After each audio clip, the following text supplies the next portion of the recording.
বাচ্চার হাম হয়েছে? দ্রুত সুস্থ করতে এই 5টি কাজ আজই করুন।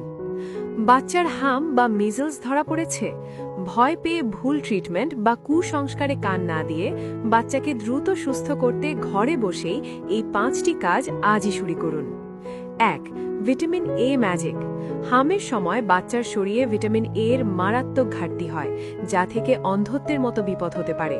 তাই ডাক্তার দেখিয়ে দ্রুত সঠিক ডোজের ভিটামিন এ ক্যাপসুল বা ড্রপ নিশ্চিত করুন। 2. তরল ও হাইড্রেশন।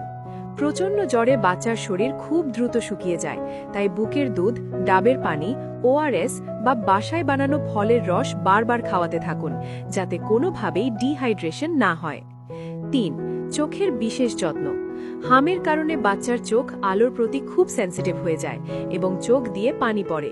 ঘরের আলো একটু কমিয়ে রাখুন এবং পরিষ্কার সুতির কাপড় কুসুম গরম পানিতে ভিজিয়ে আলতো করে চোখ মুছে দিন।